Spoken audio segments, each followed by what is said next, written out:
j'avais placé le filet là ici. Il y en a deux. Maintenant, il faut changer la place. Je vais aller dans l'autre point et placer là-bas. Les deux filets dedans.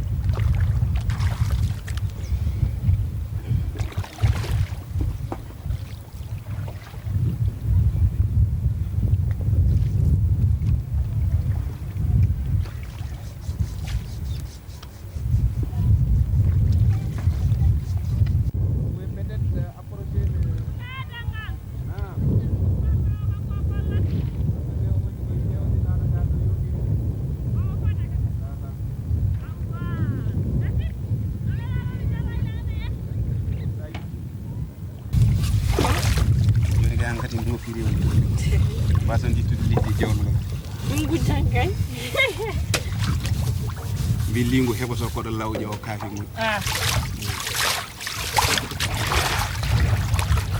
ananani ko mbi ko ɓe mbi ko lingu dañe korkera fof ko lawƴe ɓe do wala gonga tikkiɗa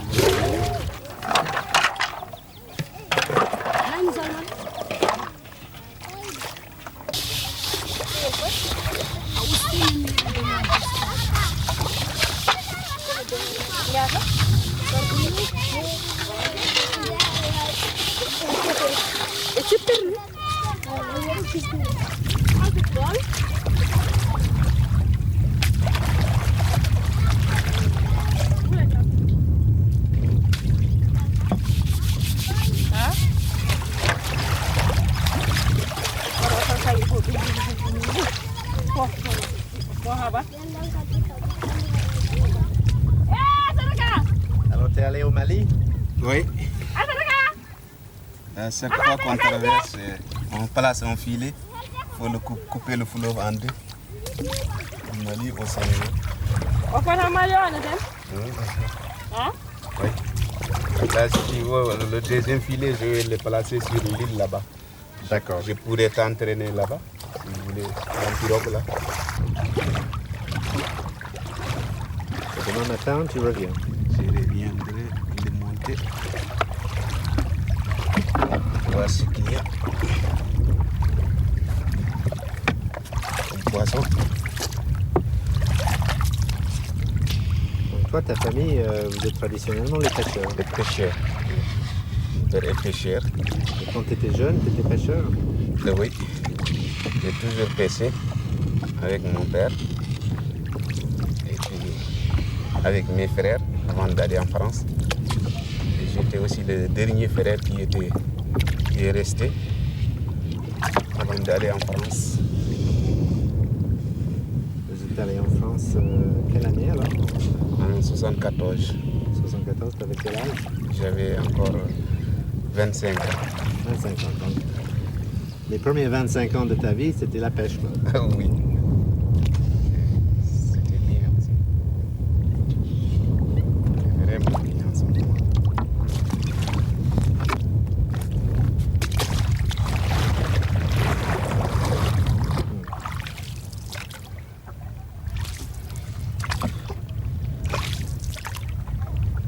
Et est-ce que le niveau du fleuve a baissé au moment de la sécheresse en 73-74? Beaucoup baissé. D'ailleurs, avec l'érosion, toutes les terres de limon qui descendent est en train d'enterrer le fleuve, les points profonds du fleuve. Ce qui fait que maintenant, avec des machines, des motopompes installées, il y a certains points d'eau où il n'y avait jamais de tarage. Maintenant, l'eau tare. Avec les motopompes, on peut arriver à finir carrément le point d'eau. Ce qui fait que depuis 77, 75, 77, le fleuve a complètement baissé.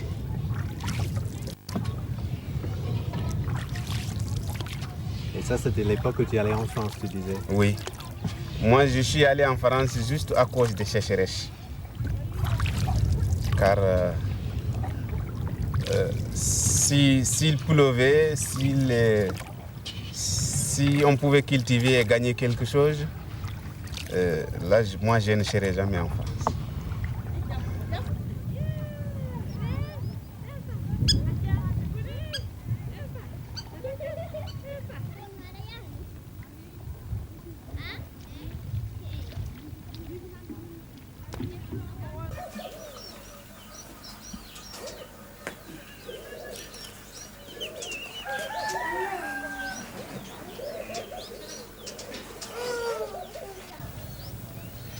Tu te lèves avant le soleil pour faire ça, non? Oui, c'est à partir de 6 heures du matin. J'ai l'eau pour permettre le départ du jardin un peu plus tôt.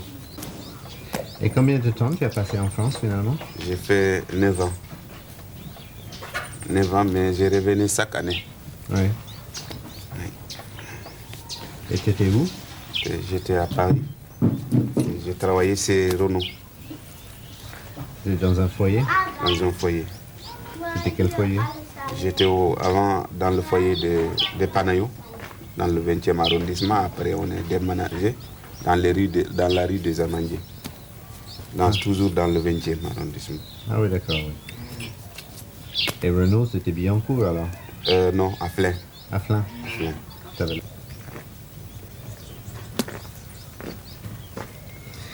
Et comment c'était la vie en France pour toi?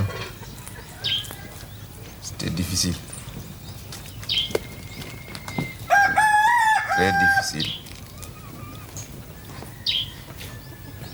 On ne vivait pas en famille. On ne pouvait pas faire ce qu'on veut. Il fallait économiser son salaire pour pouvoir faire vivre ici à la famille.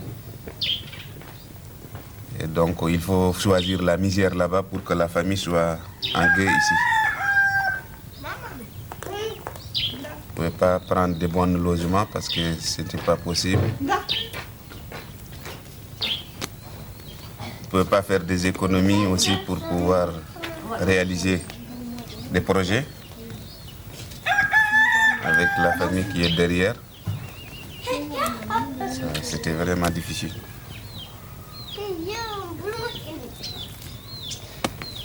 Et à Flins, tu as fait la CGT, t'étais dans le J'ai syndicat? fait la CGT. J'étais la CGT. Pendant toute la durée de mon séjour là-bas, j'étais dans le syndicat CGT. Oui. Et j'étais aussi membre de l'Association générale des travailleurs sénégalais en France. J'ai aussi ma carte de ce syndicat-là. Et à ton avis, tu as appris des choses là-dedans? J'ai appris à me défendre, surtout, à connaître aussi comment il faut revendiquer ses droits. Ce qui fait que j'ai compris qu'on peut faire la bagarre sans prendre le bâton. C'est d'ailleurs ce qui a permis quand je suis de retour ici, je pouvais canaliser beaucoup de problèmes au niveau des villages concernant les jeunes qui révoltaient souvent contre les vieux qui les empêchaient à faire ceci ou cela. Donc on arrivait à gagner de la place avec les vieux, traditionnellement. On faisait ce qu'on veut sans faire la bagarre. On négociait, on demandait nos droits. Ça vraiment, ça m'a beaucoup aidé à connaître la vie, comment on vit dans la société.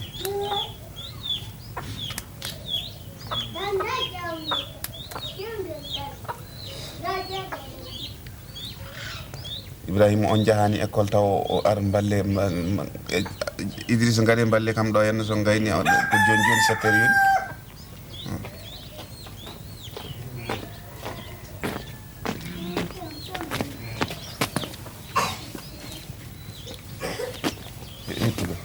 Tes enfants, ils vont à l'école? Ils vont à l'école.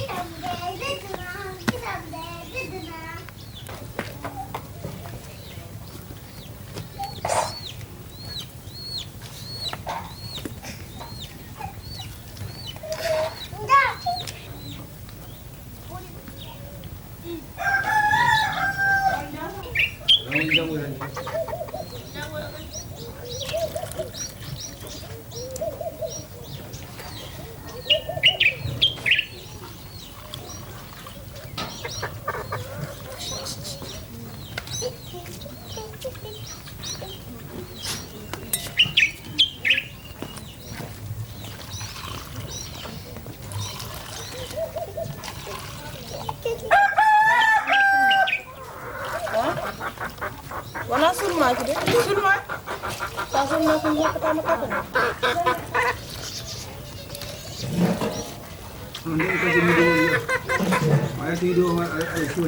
Mamadou ngare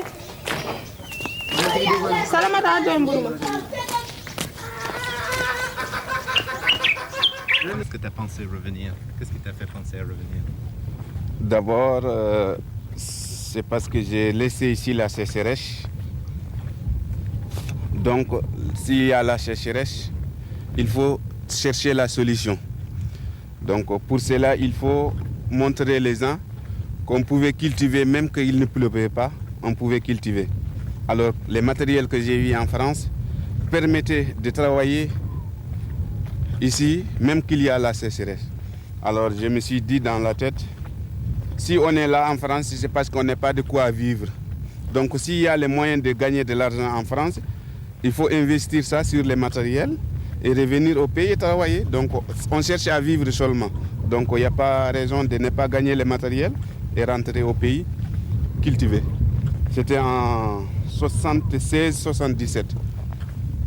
Depuis 76-77, je suis allé là-bas en 74. Et déjà 2 ans après, j'ai commencé à acheter des matériels. J'ai acheté là-bas des tuyaux, des petites motopompes. Et quand je revenais en vacances, je faisais des démonstrations de maraîchage. Et je suivais aussi une formation au niveau de GRDR à Écoublé, en France. Donc tout ce que j'ai pratiqué là-bas comme formation, quand je viens ici, je les mets en pratique ici.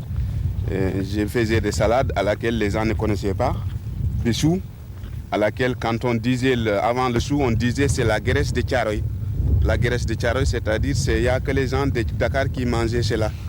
Donc chaque année, tu es revenu entre 77 77 et 84, chaque année, je revenais. J'ai même fait 2 ans de suite, je revenais 2 fois dans l'année. Ouais. Ouais. Et en 84, donc, tu as pris ton compte? Comment tu as fait?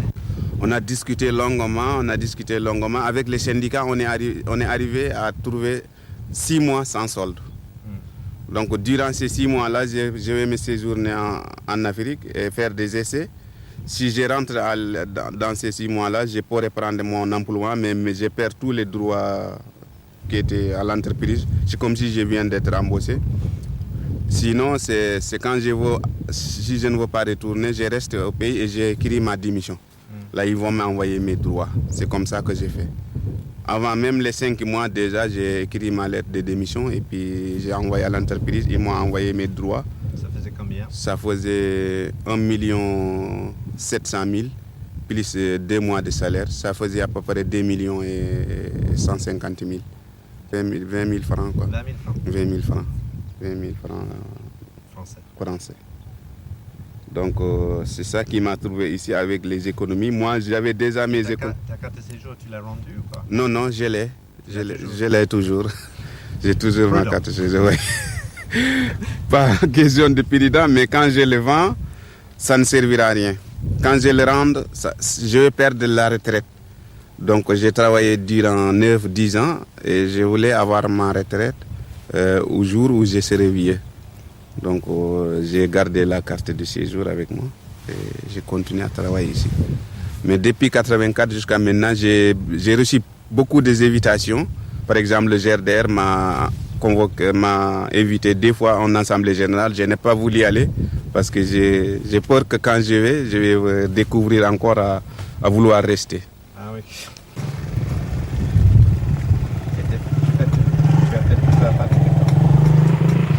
Comment?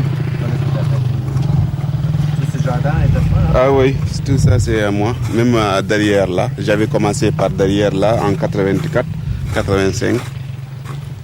Et puis j'ai commencé à 1/4 d'hectare. Et aujourd'hui j'en ai à 3 hectares aménagés. Voilà, donc maintenant avec cet entourage de crintin, permet de protéger tout ce qui est là durant toute l'année. Ce qui fait qu'en ce moment, on n'a qu'1 hectare à bien clôturer. Et l'hivernage, il y a moins de dégâts. Je cultive le riz derrière avec le mil. Et cette année, j'ai une réserve pour faire des arbres fruitiers et à laquelle je vais faire un pépinière dans ces mois-là. Une pépinière des arbres en collaboration avec des eaux et forêts de Bakel. Donc ici, c'était un terrain qui ne poussait pas des herbes de tout. C'était un terrain nu, comme vous voyez là derrière. Les ancêtres avaient abandonné ici parce qu'il n'y a rien qui poussait ici, ni arbres, ni culture. Alors quand je suis venu en 84, j'ai demandé la terre ici. Les propriétaires ont dit que bon, c'est une propriétaire ancestrale, mais on peut vous l'affecter que quand vous acceptez de payer la moitié du valeur du terrain. Et comme moi, je ne suis pas... Mon père est un étranger ici. Il vient de la région de Kaï, au Mali. On n'a pas de terre ancestrale. Alors on a négocié le terrain. Ils m'ont vendu ça à 120 000 francs. J'ai acheté le terrain et on a fait le certificat au niveau du chef du village et les témoins. On a fait légalisation. Maintenant, la terre m'appartient.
Pour le matériel, bon, la difficulté c'est que le matériel vieillissait et que je n'ai pas prévu d'amortir ce matériel-là. Bon, au bout de quelques années, j'ai vu que si je ne fais pas quelque chose, j'aurais avoir des problèmes de remplacer ces matériels-là. C'est à partir de là que j'ai formé un GIE de vie personne, des jeunes dans le village qui ont venu travailler avec moi pendant 1 an et chacun d'eux a eu son parcelle. Au cours de cette période, j'ai demandé au GRDR s'ils pouvaient me donner un motopompe encore plus costaud que celui-ci parce que j'ai trouvé des gens qui travaillent avec moi et mon matériel actuellement commence à vieillir. Donc pour convaincre ces jeunes-là à rester, il faut trouver un nouvel matériel beaucoup plus garanti que celui-là. Alors, comme le GRDR avait un fonds à gérer concernant les fonds souples de développement de Suisse, on a introduit le dossier du GIE, plus la participation de 700 000 francs pour le groupement. Et on a trouvé un motopompe tout neuf qui marche actuellement avec les jaunes depuis 90.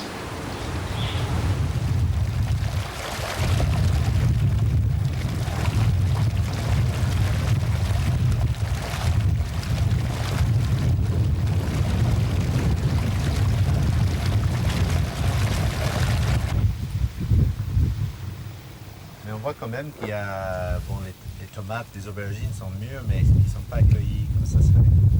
Ah ben, si on les cueillit, il n'y a pas de clients. Souvent, c'est quand les gens nous demandent amène-moi des tomates, amène-moi des aubergines.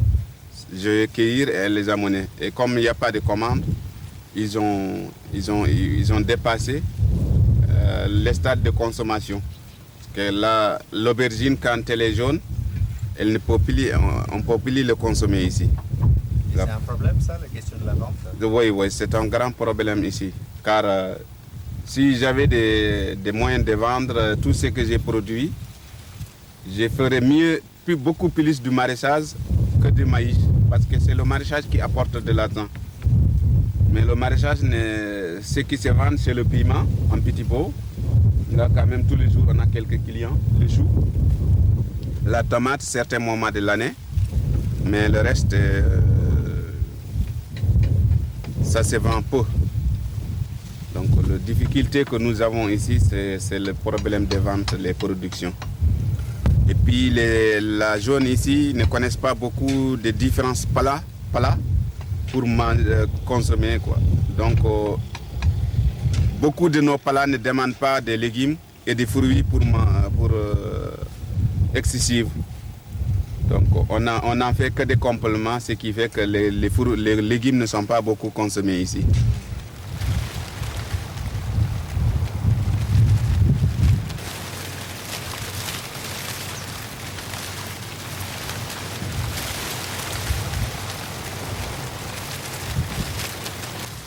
Quel bilan tu tires de toute cette partie-là de ton expérience? Parce que quand même le gasoil est cher, les machines sont chères, la réparation est chère, est-ce qu'avec tout ça tu arrives à t'en sortir? Depuis les premiers 5 mois quand je suis venu en essai, j'ai compris qu'on peut s'en sortir quand on veut travailler. Ce qui fait que j'ai fait le bilan de première année, j'ai fait le bilan de deuxième année, je voyais seulement que je suis en train de monter mon budget. Et j'ai même compris que je pouvais renouveler le matériel quand ils sont vieux. Et automatiquement, j'ai dit, il n'y a pas à penser d'autres solutions, il faut carrément éliminer le retour de la France et continuer sur ce que je suis en train de faire. C'est-à-dire augmenter les surfaces et rester ici au pays. Et ça continue jusqu'à aujourd'hui? Le bilan est positif financièrement? Jusqu'à maintenant, je me maintiens un petit peu. Peut-être il y a des difficultés parce qu'avant et maintenant, ce n'est pas la même chose. Avant, on n'était pas nombreux dans la zone ici. Et maintenant, les gens commencent à s'intéresser beaucoup. Alors, il faut réfléchir, il faut changer la politique de commercialisation, il faut changer la politique de production. Il faut faire une planification de production pour éviter de se retrouver tous au marché au même moment. Donc maintenant, c'est un peu différent quand même.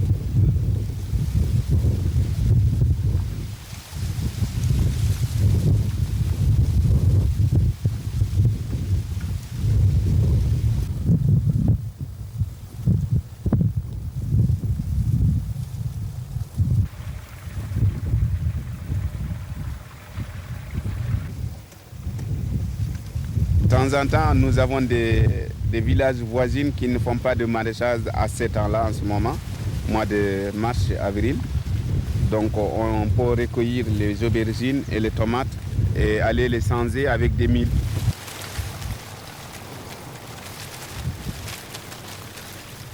Moi ici, j'ai fait par exemple 3 parties, jusqu'à 4. Il y a une partie que j'exploite pour la nourriture de la famille. Ça, c'est le maïs, le cas du maïs et le cas de riz. Maintenant, pour le maraîchage, tout ce que je vends au maraîchage, je le garde pour la motopompe et pour moi-même et pour la famille. Par exemple, l'habillement des enfants, les grands frères, le cola de la mère Donc tout ça, ça rentre dans l'exploitation maraîchère. Le maraîchage donne beaucoup de l'argent ici si on arrive à vendre. Ça donne beaucoup de l'argent. Donc j'ai dit, pour le chou, je dois faire une ligne qui va m'apporter 200 000 francs. Donc comment je vais gagner ces 200 000 francs? Il faudra faire 2000 pieds de choux. 2000 pieds de choux que je peux vendre le pied à 100 francs. Donc je pouvais vendre le pied à 150 francs, à 200 francs, mais je prends une proportion de 100 francs par pied. Donc j'aurai 200 000 francs, ça c'est sûr. J'ai dit pour l'oignon, il faut faire 2 à 3 lignes. Donc chaque ligne va me donner 10 sacs d'oignons. 10 sacs d'oignons, c'est 50 000 francs. Donc si j'ai fait 3 lignes, ça me fait 150 000 francs. Plus les 200 000 francs du chou, ça me fait 350 000 francs. Donc la campagne déjà, je sais que je vais gagner 350 000 francs. Et sans compter le maïs, sans compter les bananes, sans compter les aubergines, ce qu'ils vont apporter. Et ça, j'ai fait 2 fois. Comme ça me fait 700 000 francs dans 2 campagnes. Parce que tu fais 2 campagnes par an? 2 campagnes par an. Et ça me fait 700 000 francs. Déjà ça, c'est assuré sans compter les prix que je vais vendre aux tomates et aux aubergines qui ne se vendent pas très bien. Mais le chou, ça se vend au moment, quand on exploite bien la campagne, ça se vend très bien. L'oignon aussi, sans problème. Déjà, ma première campagne des oignons est finie, je l'ai récolté. Je suis en train de vendre les sacs en ce moment même.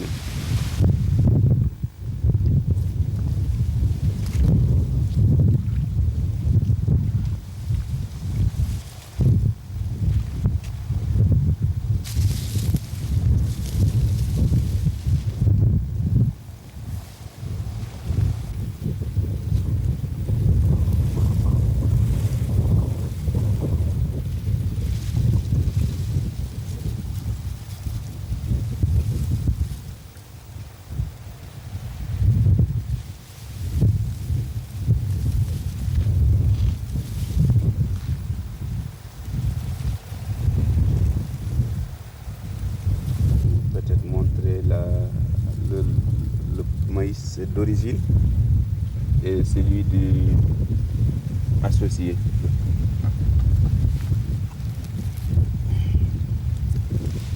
Voilà, ça c'est l'original, celui qui était l'origine.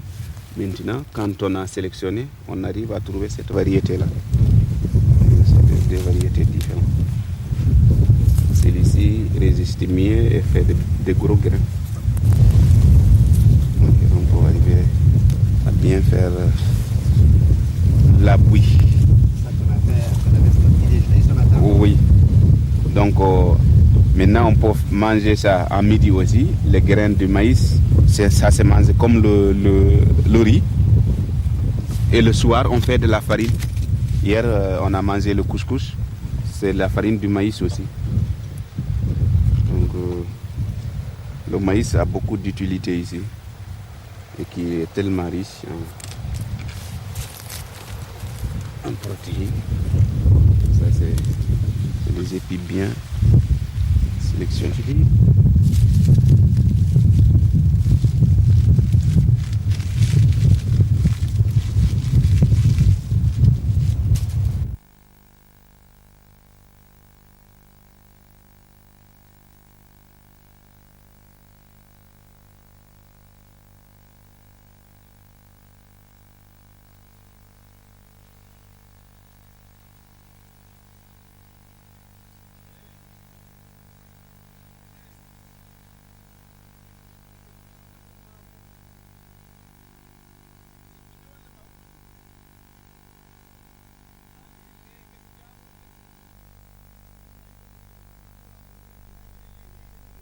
Que l'eau avance plus lentement quand il y a des herbes sauvages. Donc il faut toujours maintenir le champ propre pour éviter des dépenses. Par exemple, éviter de consommer beaucoup de gasoil au niveau de la motopompe.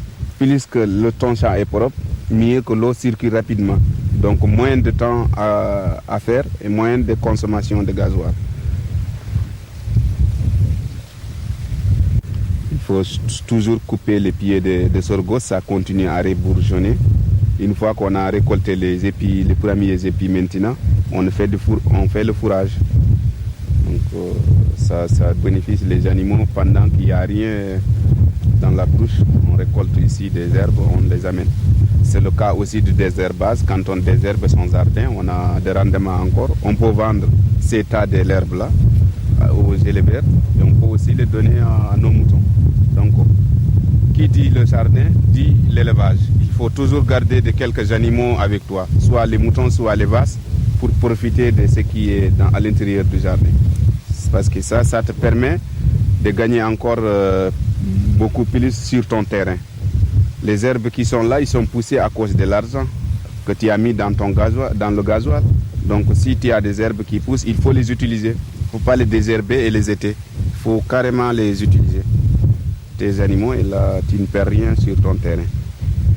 C'est l'avantage du jardin, c'est de conserver tout. Pour tout ce qui pousse ici, il faut le conserver. Il faut le valoriser.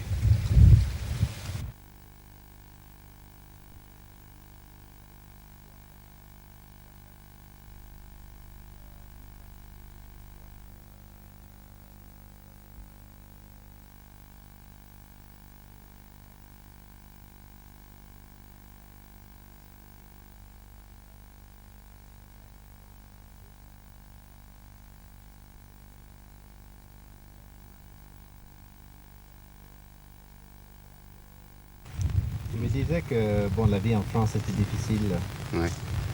mais le retour ici Ouais. pour vivre, Ouais. ce n'était pas aussi difficile? Pas aussi difficile que la France. Ah. Non. Dis-moi qu'on est indépendant ici. Quand on travaille ici, on travaille pour nous-mêmes. Et tu travailles l'heure que tu veux, tu travailles comme tu veux, et tu gagnes ta vie à toi-même. Tu n'es pas dépendant. Déjà, c'est moins de pression sur l'homme.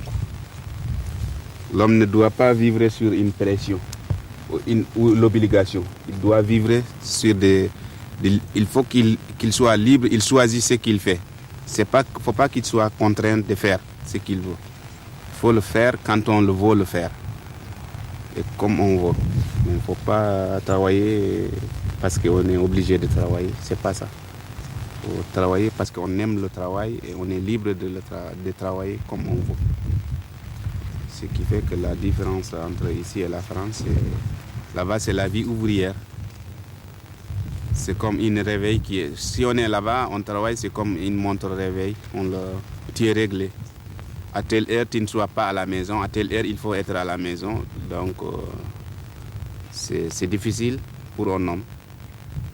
Si c'est toi-même qui étais organisé à faire ça, tout à fait d'accord, on est bien. Mais comme c'est obligation, tu es obligé de respecter ça. C'est pas facile de continuer, de vivre de cette façon-là.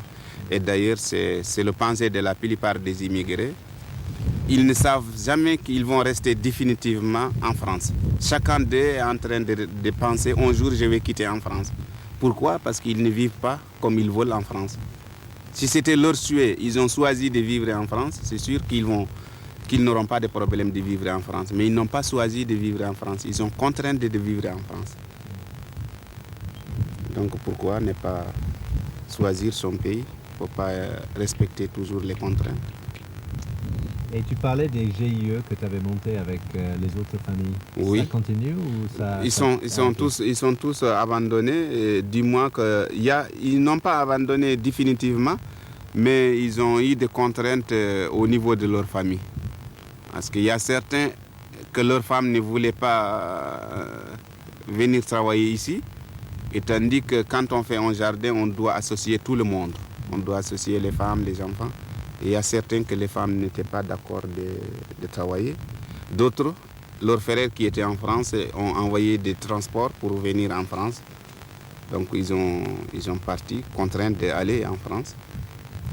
Et d'autres ont reçu du travail ailleurs, c'est-à-dire ils travaillent dans les machineries pour apprendre le métier. Donc le GIE existe, mais les gens qui pratiquent, je suis presque tout seul maintenant. Et ta femme et ta famille, ils travaillent ici quand même? Oui. Vous arrivez à les rallier Ma femme, c'est elle qui fait le commerce. C'est elle qui vend tout ce qui est à récolter ici. Oui. C'est elle qui prend les charrettes pour aller dans les autres villages et vendre. Donc, elle participe carrément au travail. Des fois, mes collègues qui sont en France, quand ils reviennent, ils appellent ma femme la bonne de Demba. C'est comme si elle était ma bonne. Je lui dis, va vendre tel lieu, amener telle production. Donc, elle participe carrément au travail. Mais elle est volontaire quand même. Elle est volontaire. Elle est volontaire. Je montre son travail et ce qu'elle va faire. Moi, je ne leur dis pas de prendre le daba et créger parce qu'on a quand même les ouvriers qui travaillent. Mais je les participe à ce qui est plus facile, c'est de le commercialiser, la production.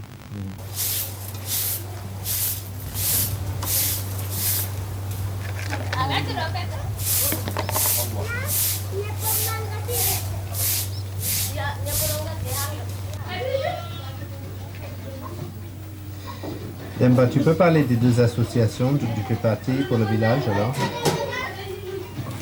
Oui, je fais partie de l'association Lutte anti-érosive. Ça, c'est une association intervillageoise.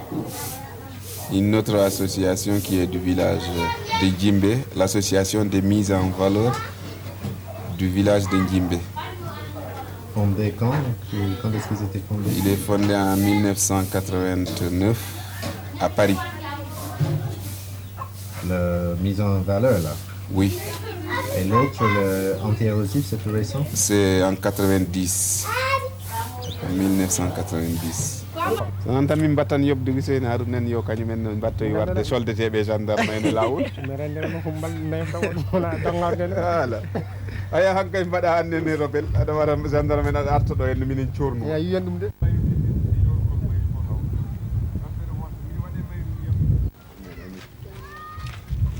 ça va Fat comment André directeur bonjour comment ça va on est en forme chez vous? Oui, on travaille dans l'après-midi. C'est bien. Ça va? Tu n'as pas pu voir le sous-préfet? Non, je ne l'ai pas vu. Ah, mais il était venu. Il était venu. Donc il est reparti. Oui. Je ne l'ai pas vu. Seulement j'ai entendu les voitures là. Après j'ai demandé aux enfants. Ils m'ont dit que le sous-préfet était là avec les policiers là. Ouais. Bon, l'école a ouvert ses portes pour la première fois en 1961. Donc c'est l'État qui l'a construit à cette époque-là? Oui. En ce moment-là, il y avait la salle là de type fac. Ouais. 7 ans après, en 1968, ils ont construit cette classe-là, c'est-à-dire là où nous sommes. C'est une classe type faible. Oui, l'association des émigrés de Ndjimbe qui sont en France, effectivement, ont doté l'école en table-banc. Ce sont les 24 tables-bancs qui se trouvent au niveau de notre classe. Je pense que c'est tout. Bon, effectivement, nous recevons aussi souvent des livres, des manuels de travail pour les élèves, de même que des cahiers. Leur aide est vraiment nécessaire quand même à la bonne marche de notre école.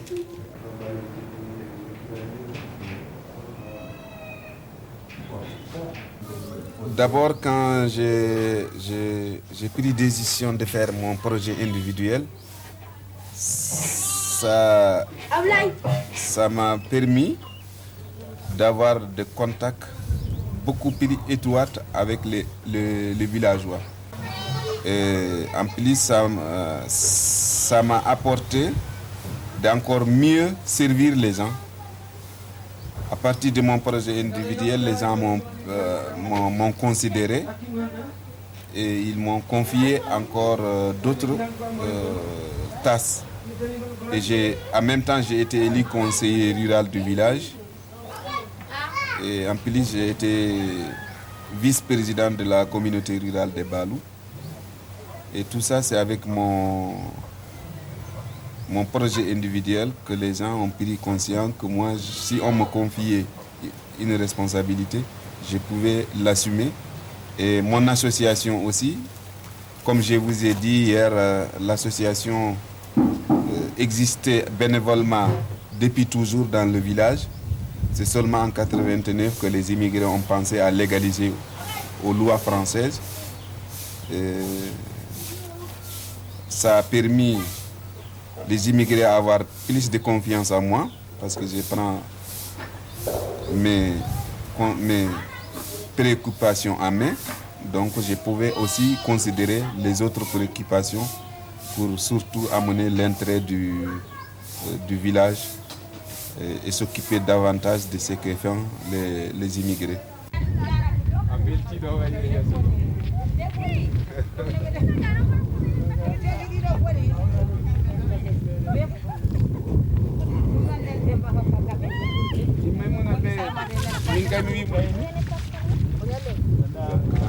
Quand ils ont commencé à faire...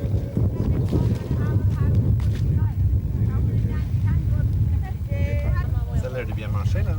Ah ben, comme elles sont dynamiques, hein, moi je pense maintenant, quand on cherche les gens qui travaillent, il faut les chercher chez les femmes. Elles sont tellement courageuses. Les gens m'ont reçu leur périmètre. Ça se cachait la gueule. Elles ont imité les gens, mais elles ont continué à lutter. Et voilà, vous voyez que ça existe très bien. Elles ont 2 garçons parmi les jeunes des villages qui participent à la collecture. Ils les aident à protéger les cultures, comme vous voyez. À mon niveau, j'approvisionne certains moments de l'année des semences. Mais à partir de là, ceux qui veulent acheter des semences, il faut aller jusqu'à Bakel.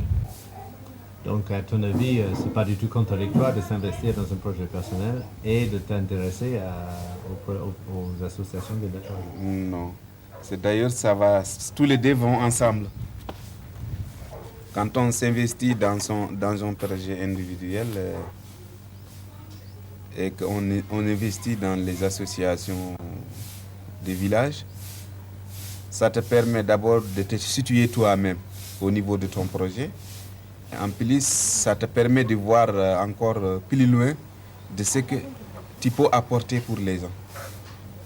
Surtout des gens qui attendent beaucoup de toi. Et comme vous voyez aujourd'hui, le sous-préfet est venu dans le village.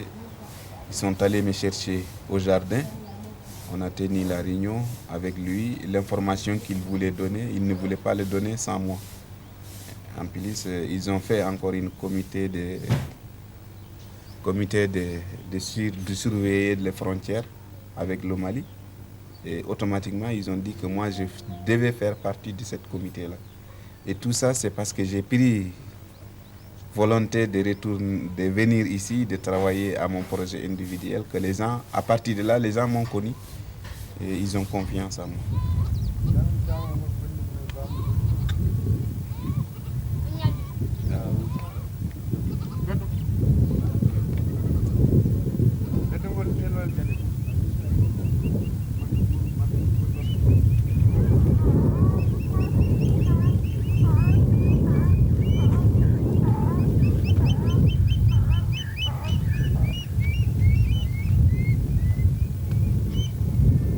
Tous les pierres qui sont en haut, les cordons qu'on a fait déjà en premier lieu, c'est les charrettes et les mains et la tête qu'on a apporté ces pierres-là.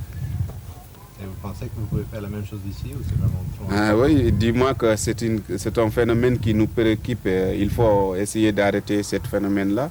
Donc à tout prix, on est prêt à s'investir pour pouvoir faire ce qui peut arranger, que les griffes n'avancent pas sur le terrain qui est déjà protégé par le cordon. Donc on souhaite même remplir ces griffes-là à l'avenir avec des terres vivantes.